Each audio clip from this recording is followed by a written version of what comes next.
We start with the given equation. Both sides are polynomials, so there are no denominator restrictions to worry about.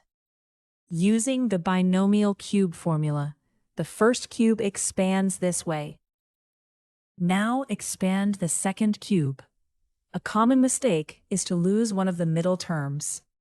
Next, multiply the two binomials on the right and combine the linear terms.